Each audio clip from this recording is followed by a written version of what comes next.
Hey guys, so y'all get ready with me while I do my hair, and I'm gonna talk about and update you guys on my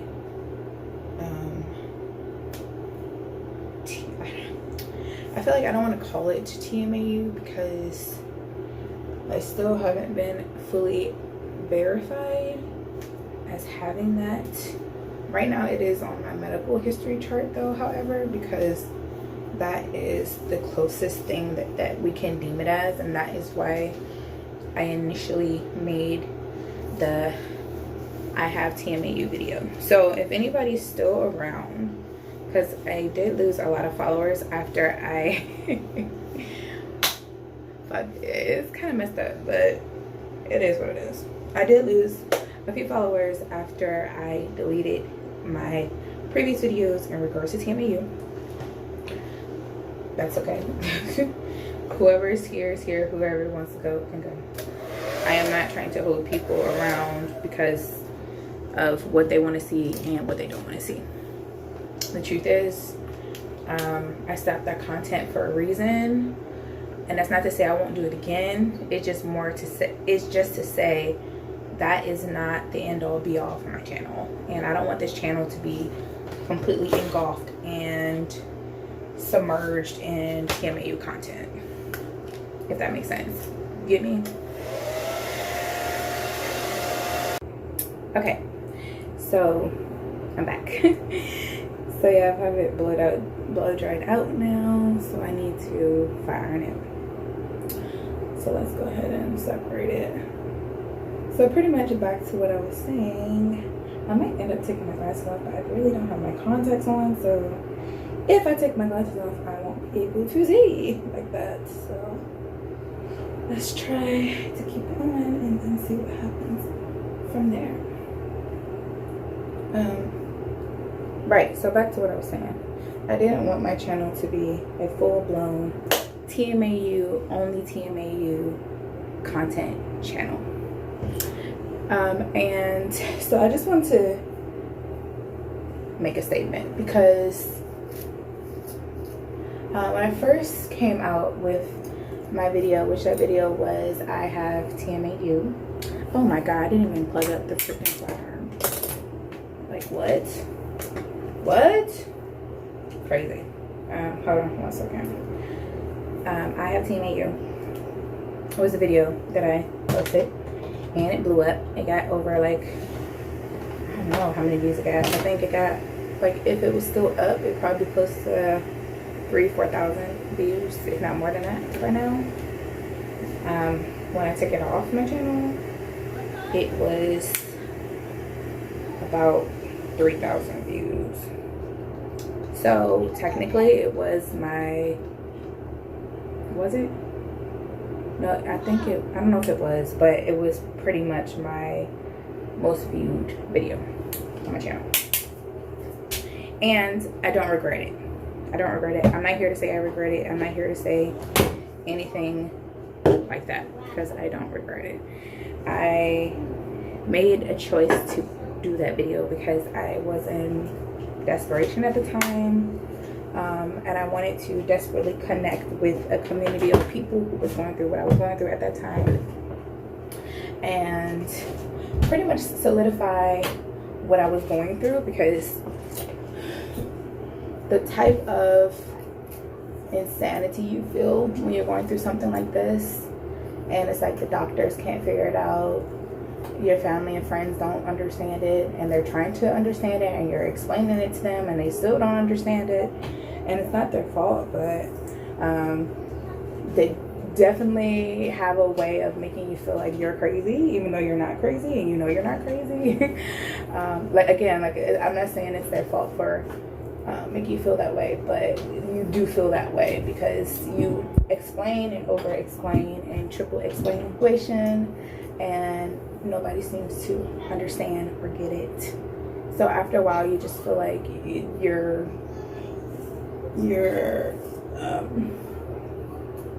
after a while you kind of just feel like it's redundant and you don't want to talk about it anymore. So when I opened up the Pandora's box, as some people may say, on my channel and talking about the issue here, family members, friends, family friends came randomly across my channel, which I thought was so interesting and odd, because I've had my channel for literally since I was like 13, and nobody has ever found my channel until I posted that video.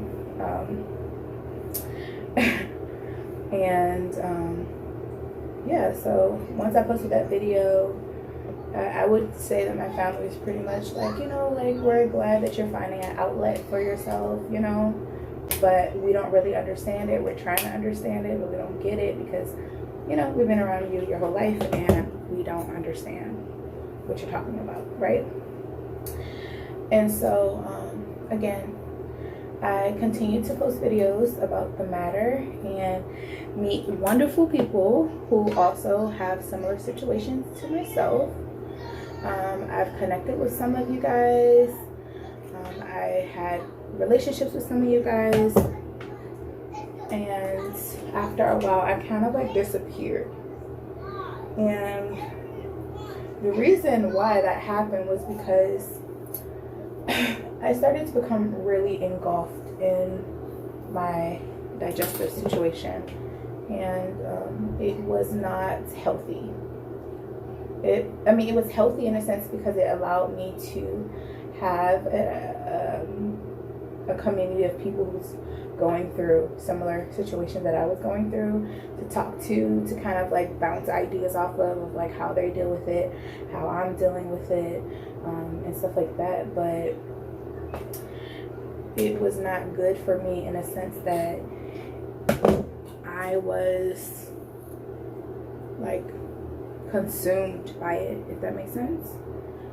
Trying to figure out a cure, trying to figure out how to, you know, live with it, how to cope with it, constantly being in communication with, you know, other people who are going through the same thing, and then hearing their stories, and there's just, you know, it became a little bit too much for me. So at some point I just was like, you know, I need to step back from this a little bit, and I need to focus on myself and figure out what I need to do for me to be sane for real, because I feel like I was going insane at some point, because I was like, I can't figure out how to, do you know, like, have you ever had like hopes and dreams for yourself, and then like life just fucking hits you in the back of your throat and then you have to deal with the reality that whatever hopes and dreams that you had for yourself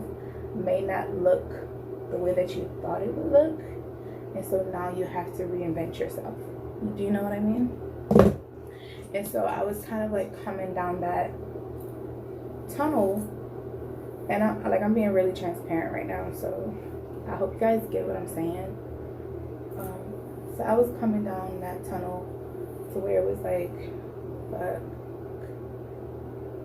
I am literally, you know, I'm not getting younger, and I am a mother as well as a wife, and I need to figure out what the hell I'm going to do with my life now, knowing that I cannot do the normal thing that normal people can do.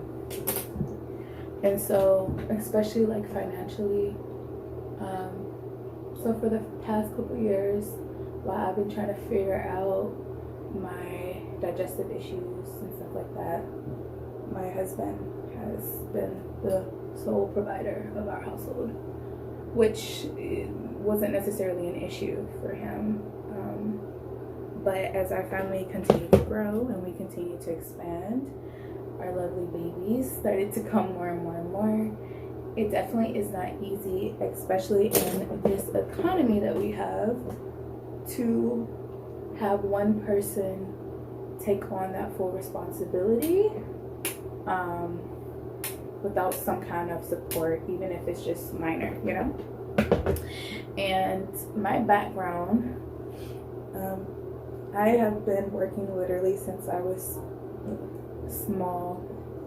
I've been working since I want to say even before I was 16, I was working, but I was officially working as in I was able to go out and get a job, like an official job at 16. Literally the day before my birthday, I went around my neighborhood and was able to secure a job the day before I turned 16. So I was serious about working. I was serious about having my own. I did not grow up rich. I did not grow up in a financially super stable household. So I wanted to get my own. And this is no hate or anything to anybody or any kind of, shade to anybody. This is just my reality and how I felt at that age. And so I was like, I'm going to get my own money. I'm going to get my own bread and secure my own life and be able to buy the things I want and get the things I want, because and to also be able to help in my household financially.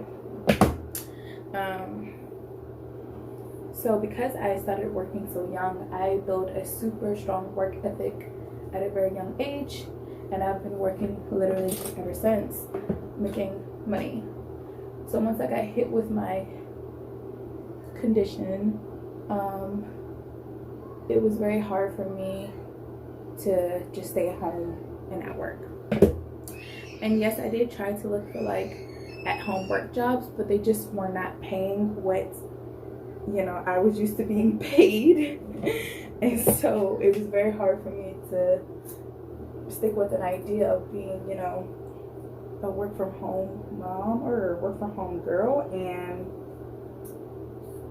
not like $9 an hour at that time was what it was going for, and I was used to being paid way more than that. I'm not going to be paid $9 an hour. Like, no, it's not worth it for me.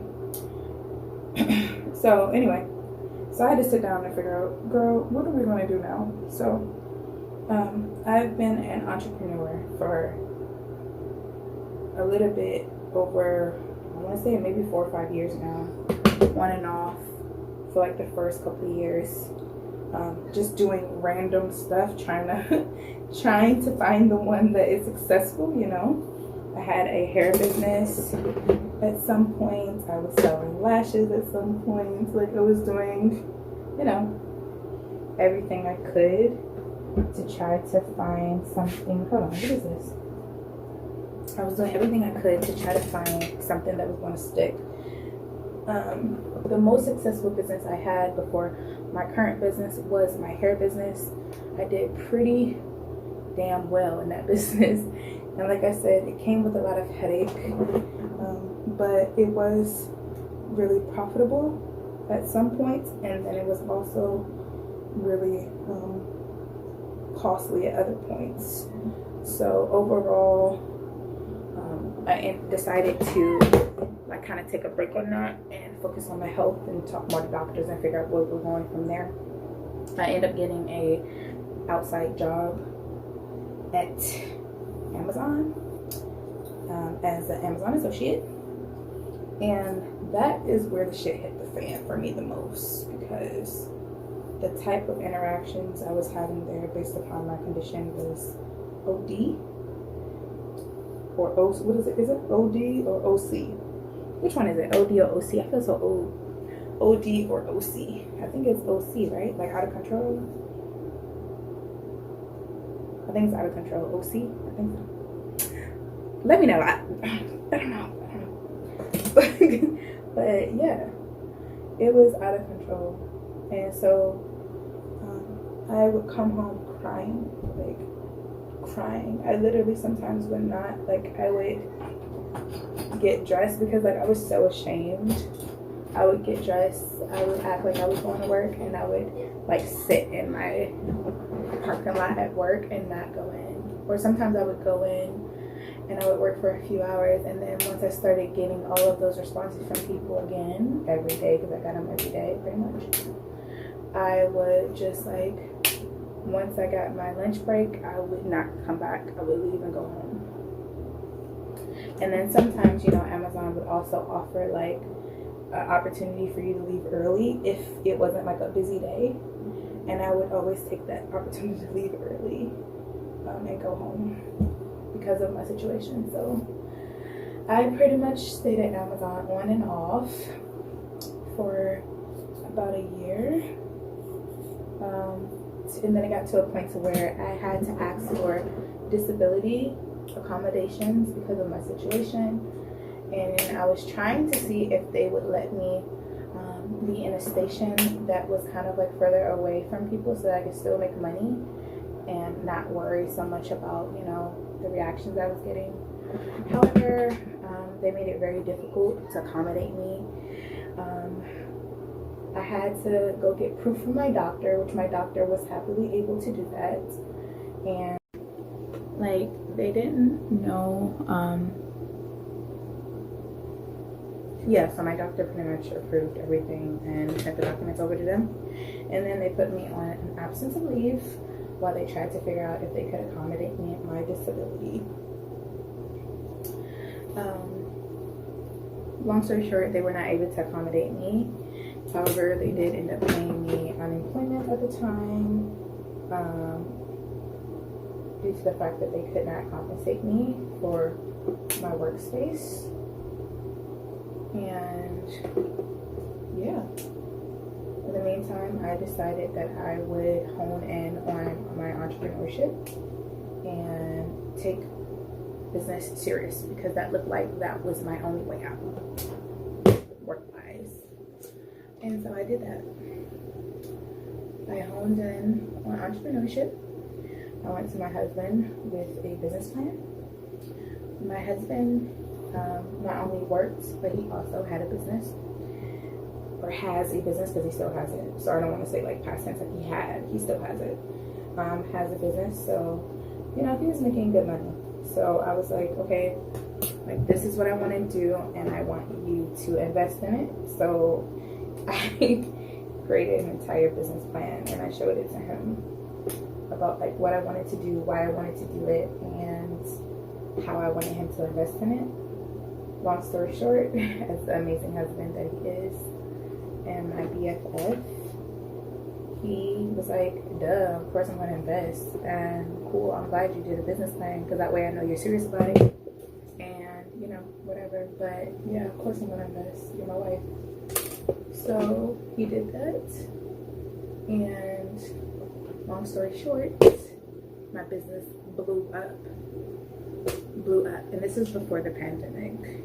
It blew up even more during the pandemic, but it blew up way before the pandemic. I think the pandemic was 2020. It blew up in 2019, and then increased in 2020. So after that, I got so occupied with my business that I did not post about TMAU anymore, because I just did not have the time to post about it anymore, because I'm gonna go where my money is at. You know, and this, like, YouTube has always been like weird enough. It's been like a diary for me in my life, throughout my life journey. And I just like kind of post and do certain things based upon how I feel at that moment, or what I'm going through at that moment, and capture it. But I've never been like super consistent with it. Like, that's my, like, I've never been super consistent with YouTube in order to like grow a following, because every time I would post and go away, I would post and disappear. So I've decided that I'm going to stop doing that. I'm going to try and be more consistent and post more this year to really see what, you know, this channel can offer me in regards to growth. So I'm saying all this to say that I have not stopped dealing with my health issues. I am actively, as we speak, still going through them. I actively still get the same reactions. I actively still go through the same situations. And the difference is I've gotten to a point where I don't allow it to bother me as much, and I also protect my peace. I don't go places where I do not go where I don't feel welcome, and I don't go where it makes me uncomfortable. So if I feel like there's going to be some underhand comments, underhand reactions, or something that's going to make me feel uncomfortable, I'm not going to go. I have to protect my peace, even if it necessarily if that place where I'm trying to go to doesn't make me feel like that kind of way. If I personally still don't feel good that day, I'm not going to go. And I'm not going to over explain myself to people, and I'm not going to feel like I have to be places and do things based upon relationships, because I personally feel like if you have to go out of your way to be in people's lives that make you uncomfortable, then you're not meant to be in their life, and they're not meant to be in yours. And that's not to say that you shouldn't like cultivate relationships and build relationships with people, because you definitely should. However, you are the most important thing. You are. Your mental health, your stability is the most important thing, and your peace is the most important thing. So if you being around a certain group of people cause you to be, to not have the peace that you're looking for, I would say that you probably should not necessarily be around those people all the time, or if ever, because it puts you in a bad space. So, and then also I wanted to focus on my career, so that's what I did. In the meantime, once my business started to grow, I decided to go and invest in school for my career, in which I came across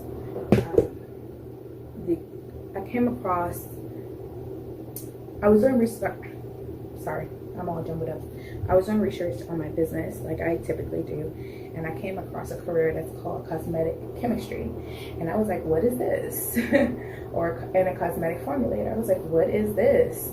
And I saw what they were doing, and I was like, oh, that's pretty much what I'm doing already. However, I don't have the knowledge that these people have, so I need to find a way to invest in this knowledge so that I can grow myself and grow my business. So, long story short, I found a school and was able to go into a program that allows me to be a professional cosmetic chemist as well as a formulator. However you want to call it, you can call it whatever you want to. Technically, I will be a cosmetic chemist in Australia. However, because it's an Australian diploma. However, in America, they do typically want most cosmetic chemists to have a degree in science, or at least they prefer a degree in science. You don't have to have one, but they prefer at least a bachelor's in science. But you could just have a bachelor's, honestly, in any field. But you would then have to go through a program like I'm going through in order to get the information on how to do formulation in cosmetic chemistry in order to be fully considered a cosmetic chemist. So currently right now, that's the program I'm in, and if I want to go further in order to be like solidified and recognized seriously in America, then I could go and get a bachelor's degree in order to do that.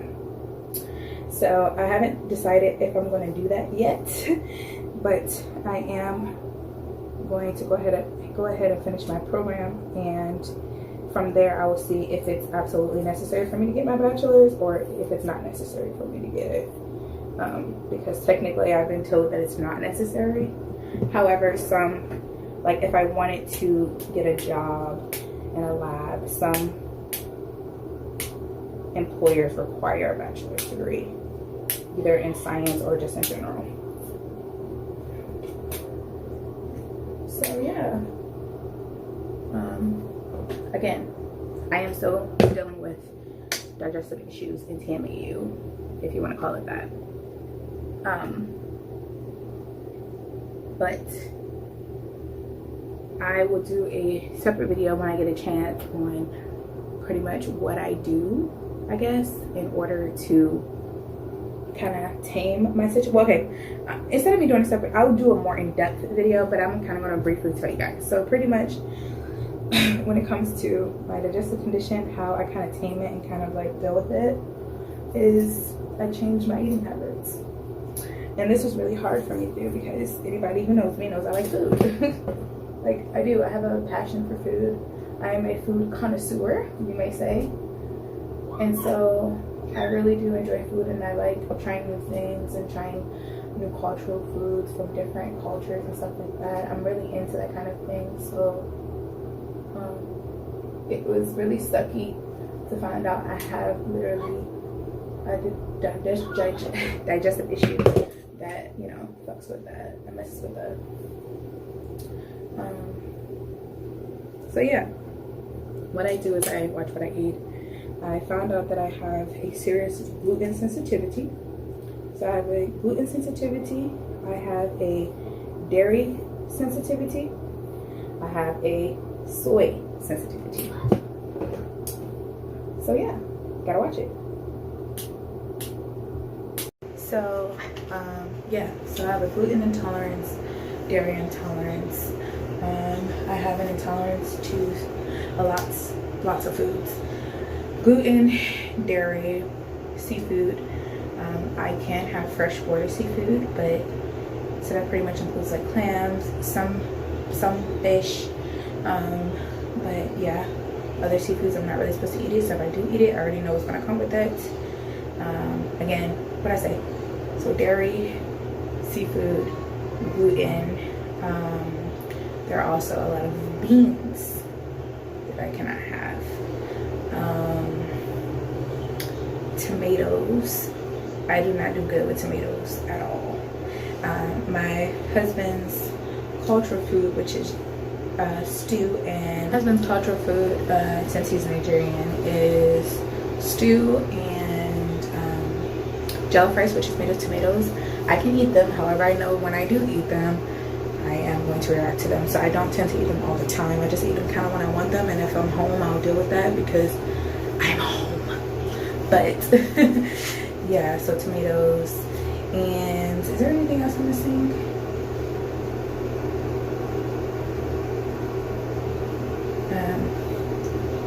There might be other things. I'll list them on the screen here, or somewhere on the screen, about like what I can and cannot have. So pretty much once I figured out what I can tolerate, or my body can tolerate, what my body could not tolerate, I kind of knew how to move from there, and that greatly helped me with some of my digestive issues. However, and it also helped me to cut down on how my body processes it and sweats it out and stuff like that. So that really did help me a lot. Also, because I am in training to be a cosmetic chemist, and with my business I make cosmetic products. So I make soaps, I make body butters, I make lotions and things like that, literally from scratch. So I tend to use a lot of unscented products and natural products, and that's what my business is based off of. However, if I cannot, then I try to use very low fragrance items as well, just because I'm a girl, and who doesn't like scent, you know, to smell like something at some point. So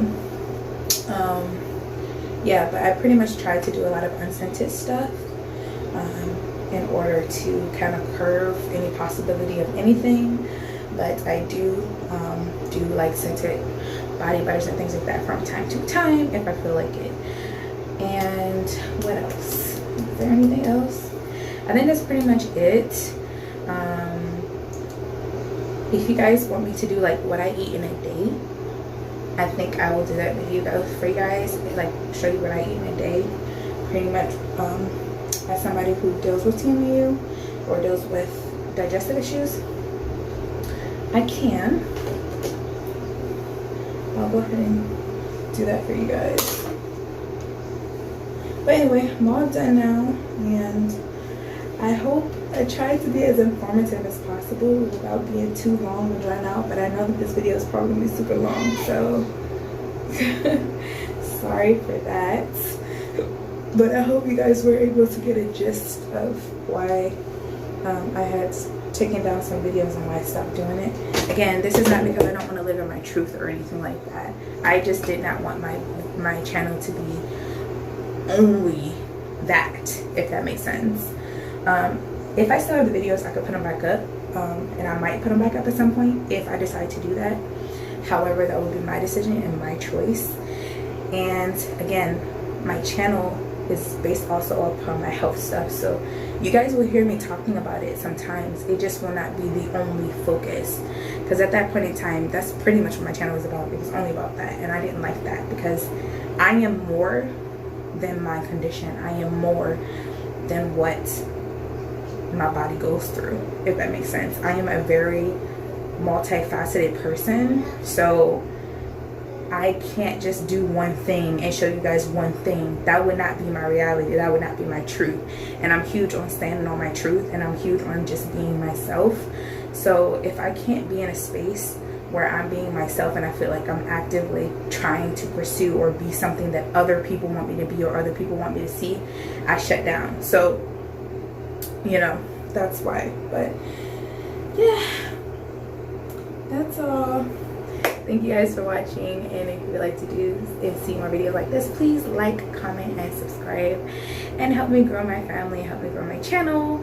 I love this. I love YouTubing. I love sharing my experiences and my life journeys, and I hope that it can grow from here, and I hope that I could, you know, build a following, but it's one day at a time. I'm not in any rush. So again, thanks for watching, and until next time, bye.